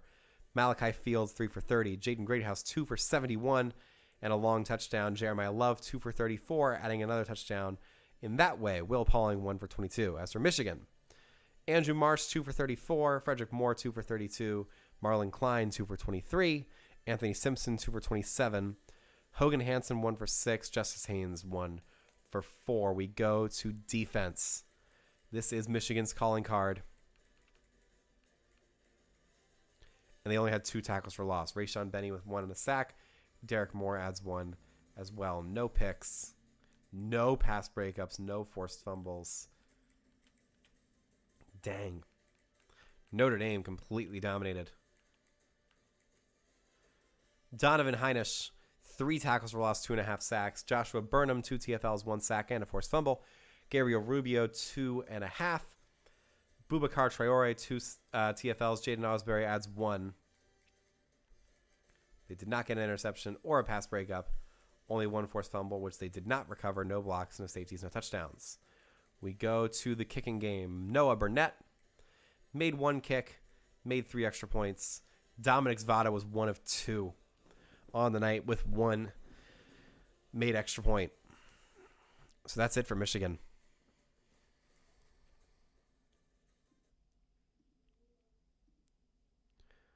There we go. As we shuffle this wheel once again. 3 games to go tonight. Who's going to get landed on next? BYU. It's going to be the Cougars. We are going back out west. BYU has not played since like September, it feels like. They've had this huge territory for the entire season, and nobody has landed on them. And folks, this could be Arizona State again. The Sun Devils could be on their last gasp. Or it could be USC or Cal or possibly Utah. I don't even know if that's physically possible. But here's the arrow. Where are the Cougars going? It's due south, and it's going to be USC. Arizona State survives to fight another day. And it's going to be a very fascinating matchup here between a Big 12 powerhouse and a Big 10 powerhouse. Let's get it set up.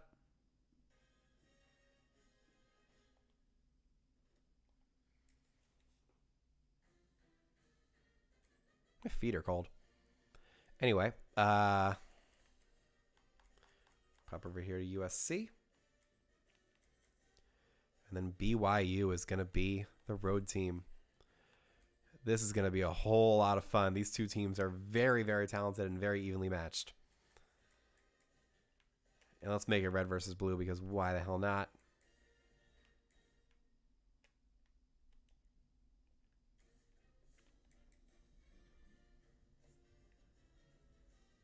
God, I miss Arkansas State. There we go. All right. Haven't had a look at the rosters for a hot second, but something tells me we're going to need them this time. As the BYU Cougars, who also just barely missed out on the college football playoff, and they are feeling some type of way about that, they will get a chance to take on one of the best teams in the Big Ten, the USC Trojans. USC's already won 2 games. They very nearly lost to San Diego State, but were able to beat them by 1 yard. And now they get a really tough challenge in BYU. Fight on indeed.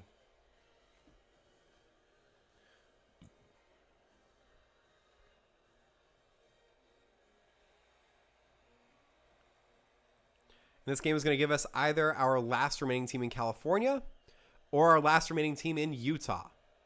Very monumental game here as we are underway in Los Angeles. 5, 10, 15. Jukes past the first defender. and then gets clocked at the 19-yard line as Jaden Mayava steps in, ready to roll.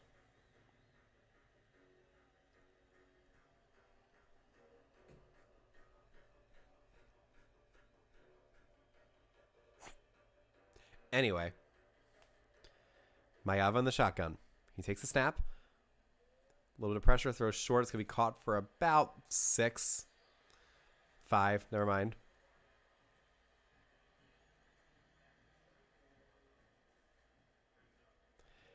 And that should be able to take us to Super Sim. There we go.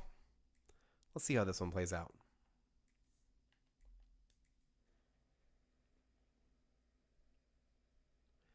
BYU takes the lead. Low scoring game so far. BYU trying to make it a 10-point game. They can't do it. Halftime, 6-0 BYU. Trying to put their foot down. They do. It's 9-0. USC is going to be shut out at home. BYU just eliminates the Trojans. Lincoln Riley's team gets embarrassed at home. No touchdown score between these two electric offenses. And BYU will take over all of Southern California. Let's go to the map.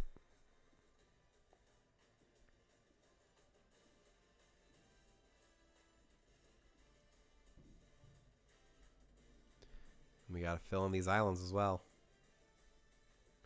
Oh, that looks weird. That's such a weird color for Southern California to be. But USC, you gave us some exciting games a while ago, but once you faced a real defense, there was nothing doing. Bye-bye. BYU, I hope you're happy. This is the episode of CFP snubs getting their just desserts.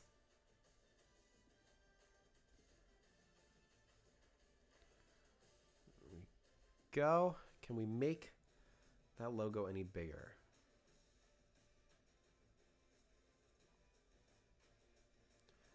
I'm going to say we can.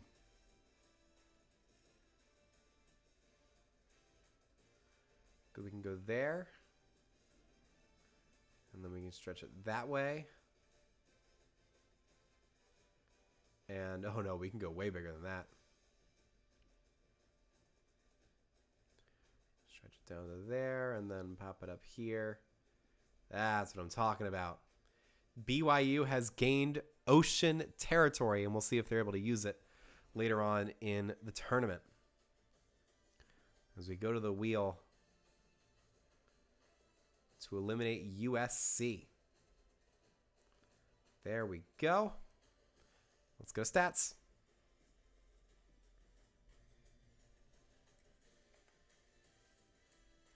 Jaden Mayava, 15 of 31, 137 and a pick.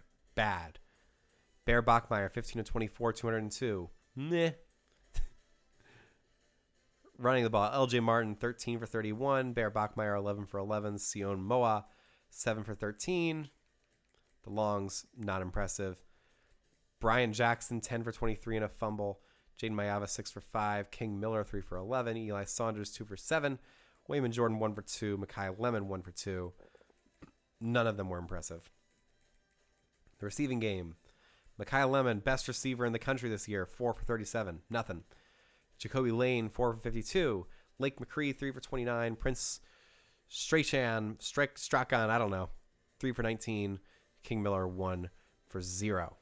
As for BYU, Cody Hagan, 3 for 36. Carson Ryan, 3 for 52. Chase Roberts, 3 for 32. Tiger Bachmeyer, 3 for 45. 1 for 2 for Sion Moa. Parker Kingston, 1 for 27. LJ Martin, 1 for 8. We go to defensive now. John Tamoepeau with 1 and 1. Logan Latui with 1. The interception goes to Jack Kelly, the newsie. Whole bunch of pass breakups go to Evan Johnson, Jack Kelly, and Maury Bamba. Forced fumble to Jack Kelly as well. Huge, huge game for him. Nobody recovered the fumble well. No blocks, no safeties, no touchdowns. As we go back to USC. Jaden Walker with 2 TFLs. Anthony Lucas, 1 and 1. Jide Abasiri with 1. Bishop Fitzgerald with 1. Eric Gentry with 1. Devin Tompkins with 1. Desmond Steffens the second with 1, Kamari Ramsey with 1, Prophet Brown with 1. No forced fumbles, no recoveries, no blocks, no safeties, no touchdowns. We go to kicking. Caden Chittenden didn't do anything. But Will Farron won the game for BYU with 3 made field goals along of 34. Okay. 2 games left tonight. Just 2. Let's shuffle and keep this going. 27 teams remaining. We're getting down to the top 25 tonight. Who's next? Is it Notre Dame again? I think it will be, and it is. Notre Dame can't avoid the wrath of the wheel, as they will go right back into action after beating Michigan in a hard-fought win just now. They've got Eastern Michigan, and this border will become Eastern Michigan because they share 2 borders there. They've got Ohio State, they've got Ball State, Illinois, and Iowa as options. The only way they can avoid it is if they go into Lake Erie, which could happen. Here's the arrow. And Notre Dame will play. I think it's Eastern Michigan. Hold on.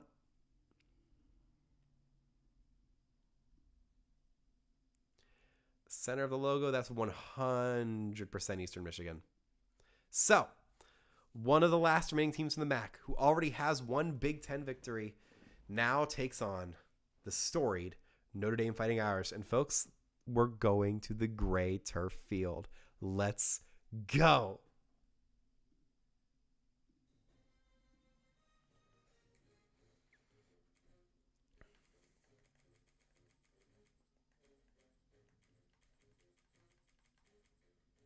There's Notre Dame. And on the other side, it's Eastern Michigan. Their home uniform all green, which makes sense because they have that gray turf. And then Notre Dame, we will keep them in this classic away uniform. Oh, do we have their... We can't really do green against... Yeah, we can't do that because they're playing a team that's wearing green.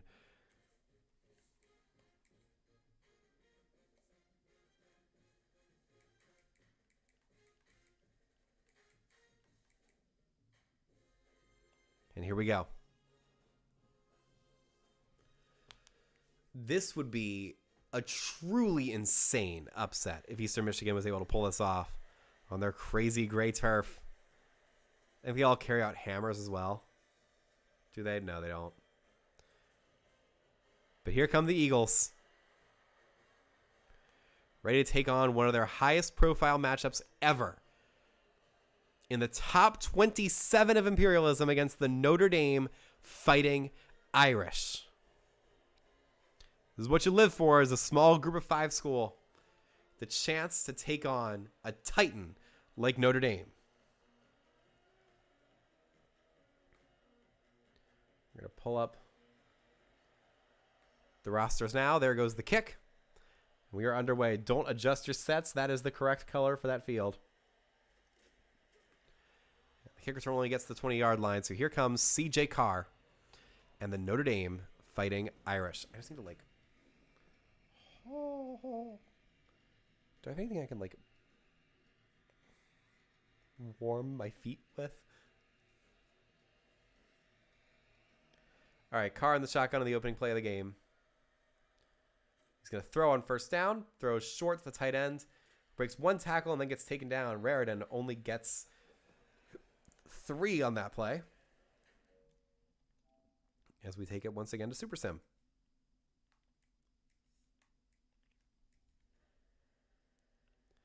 And Notre Dame's going to waste no time. Opening drive touchdown. Second touchdown loading right now. They haven't gotten it yet. There it is. 14-0, 21-0, 28-0. This could get embarrassing fast. 35-0. Is it another shutout? Yes, it is. 42-0. Easy. Notre Dame quickly captures a whole bunch more territory. Wins their 4th game of the tournament. They've beaten Western Michigan, Northwestern, Michigan, and now Eastern Michigan. They control the whole state, as well as Wisconsin and Minnesota. Eastern Michigan's out. They got their 1 super cool victory, but we're going to the map to take them out.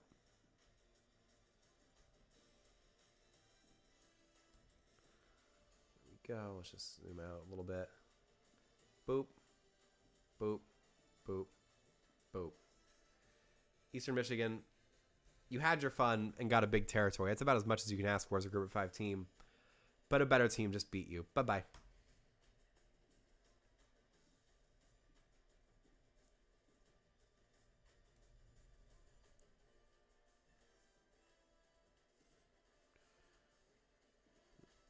Go.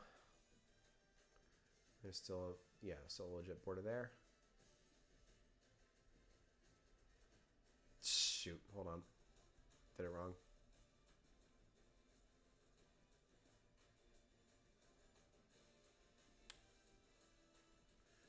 Did I do that right? Yes, I did.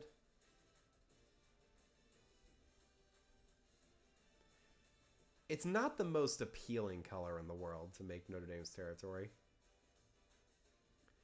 And if they keep winning, we might have to switch it around and like get their other logo. Because ew. It's not appealing. This is the biggest Notre Dame's territory has ever been, and the first time we've really had this problem. Expand up. Is there anywhere else we can put this to make it bigger?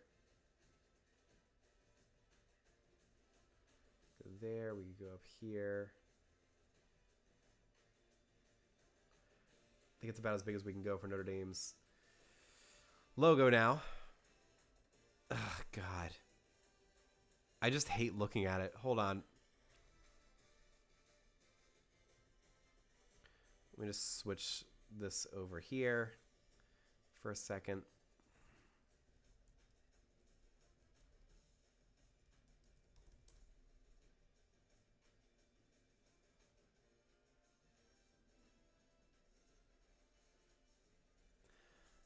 It's got a watermark. Hold on.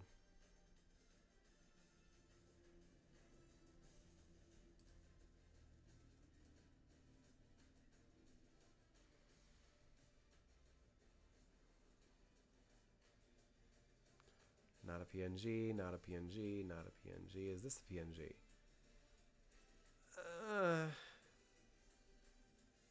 It is, but it's so low res that I don't really like it. 328's a little better.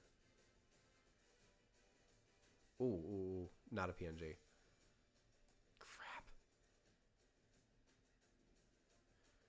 24/905. That's a PNG, but it looks so weird. 1024. That's also a PNG. This is our guy. Hold on.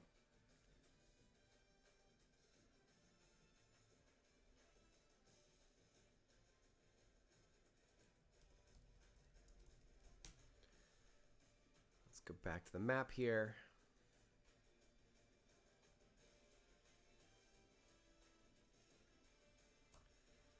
There we go.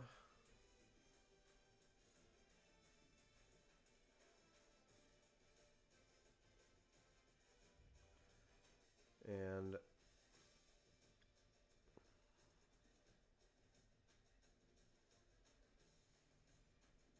wait.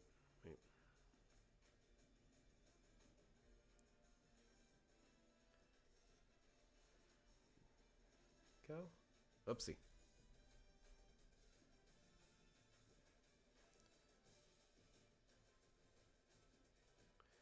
The only issue is the similarity to Penn State, but who knows if Penn State will be around for long. I've seen so many other frontrunners get eliminated so far this episode.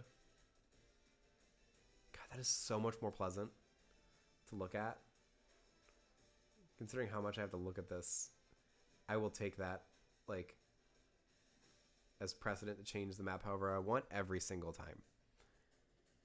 I could also make it green. That could be fun, but nah. I think we're going to keep it like this. Anyway, let's go to the wheel and eliminate Eastern Michigan after a very successful run. Let's go to stats. 26 left, one more game. We're going to probably go over 2 hours, aren't we? Here we go. Noah Kim, 9 of 23, didn't do anything. Notre Dame, CJ Carr, 20 of 29, 278, and 3 touchdowns. Great game for him. Jeremiah Love, 26 carries, 93 yards. Carr added 4 for 28. Long was only 7 for Jeremiah Love, though. It was a workhorse day for him. Eastern Michigan, no run game to speak of. Dante McMillan, 6 for 9. Not nice. Good receiving for the Eagles. Leading receiver was Demetrius Biggie had 21. Terry Lockett Jr. had 20. -1 there. LeMaster has 22 yards on 1 catch. Porter Rooks, 1 for 9. Nick Harris, 1 for 9. Eli Raridan, 6 catches for 57 yards and a touchdown. Jaden Greathouse, 5 for 64. Will Pauling, 3 for 82 and a touchdown. Malachi Fields, 3 for 40. And Jeremiah Lev, 3 for 35 and a tutty. We go to defensive efforts. For Notre Dame, Joshua Burnham again, 3 TFLs, 2.5 sacks, 1-1 for Jordan Botelho. Jalen Sneed with a TFL. Jason Anye with a TFL. Donovan Heinisch with a TFL and a sack. Jared Dawson with a TFL and half a sack. No interceptions. Carson Hobbs and Leonard Moore get the pass breakups. No recoveries, no blocks, no safeties, no touchdowns. We go to Eastern Michigan. 2 TFLs total. Terrell Martin and Sterling Miles get them. No interceptions. Marco Paterno with 2 pass breakups. Barry Manning adds 1. No forced fumbles. No blocks, no safeties, no touchdowns. Nathan Dibert, nothing. Noah Burnett, 6 extra points. All right. 1 game left to get us down to the top 25. It's a bonus game for tonight. Let's shuffle.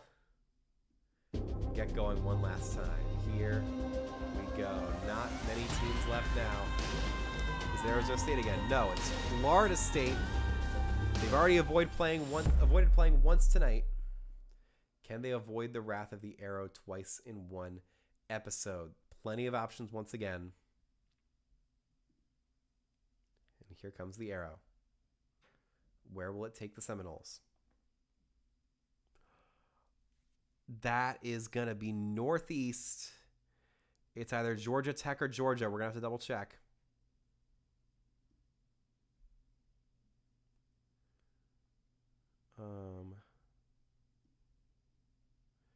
That's the center, and oh my God, it's so close.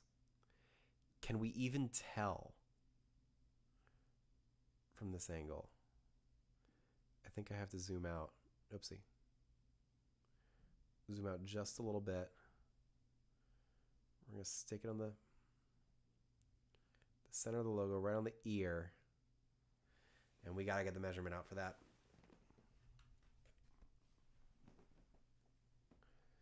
Let's take a look.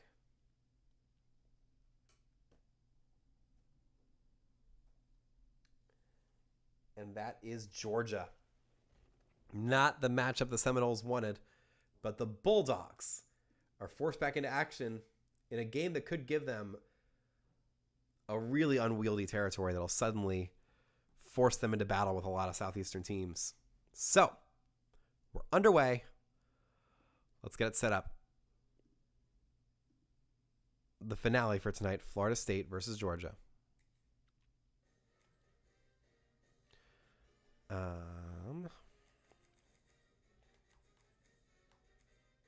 There they are. And on the other side, it's a college football playoff contender, the Georgia Bulldogs. Florida State will wear their home uniforms. I think we're going to go with the alternate for Georgia, because I just love this black look. Here we go.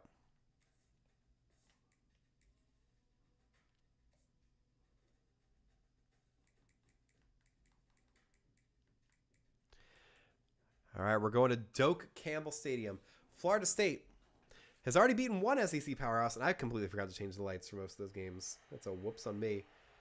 But these lights are pretty fitting for Florida State, but I think we can shift them over a little bit to this look. As the Seminoles march onto the field. Looking to pull off another big SEC upset against the Georgia Bulldogs. I don't think we're going to need the uniforms for this, or the rosters for this, because I think Georgia's going to take full control here. Man, I love that opening ceremony.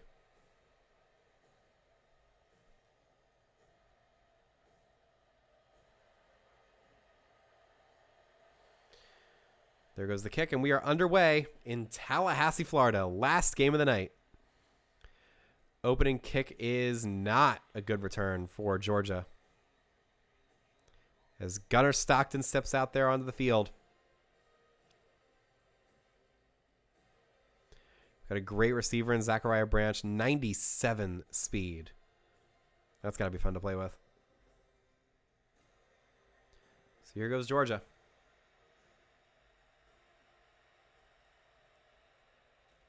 Stockton throws the RPO outside, and he gets nothing on that play. Edwin Joseph with a great tackle for Florida State's defense. As we jump to Super Sim.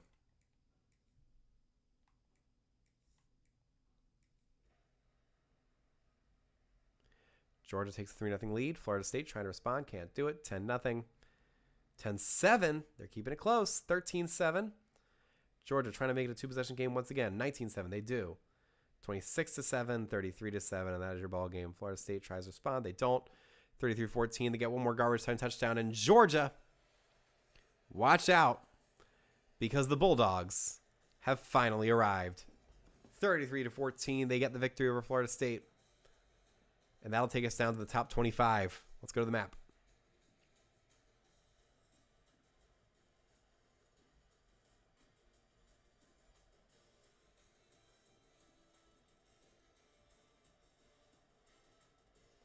Here we go. Florida State, you got 3 wins against 3 bad teams. And that's all she wrote. Bye-bye.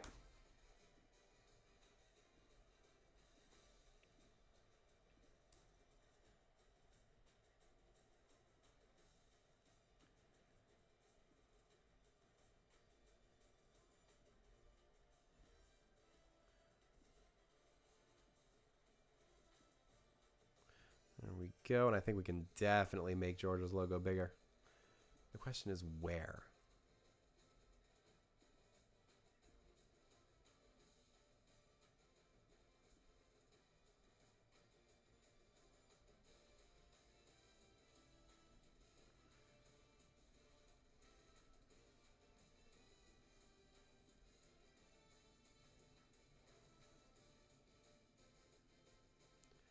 Can the logo fit up here? Yes. So that is where we will put it. Georgia stays in Georgia, but extends way out into Mississippi and Florida and Alabama. They're now bordering a lot of very dangerous teams. As we go to the wheel one last time tonight to eliminate Florida State from it. And that is your top 25. Let's go stats.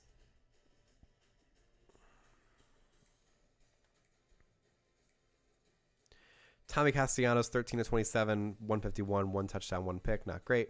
Gunnar Stockton, 3 touchdowns, 342 yards. He came to play. Nate Frazier, 13 for 78 and a touchdown. Gunnar Stockton, 5 for 2. Josh McCray, 3 for 2. Cash Jones, 1 for 3. There's the longs. Go back to Florida State. Castellanos with 11 for 25. Roydell Williams, 7 for 33.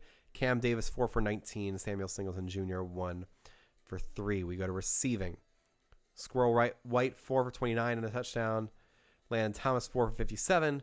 Lane McCoy, 3 for 32. Deuce Robinson, 1 for 22. Cam Davis, 1 for 11.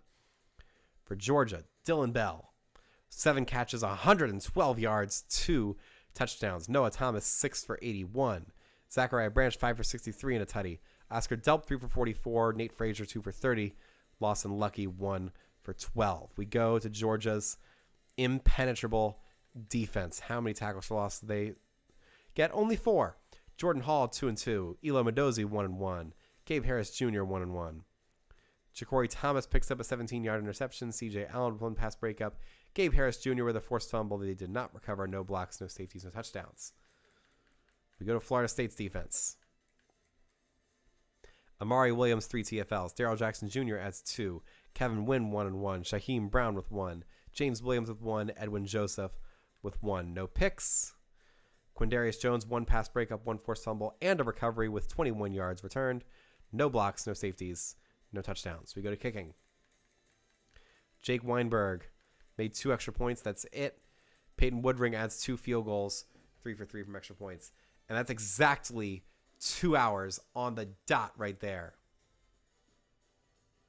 So this is your wheel, or your map, at the top 25 with no extra lives remaining. There it is.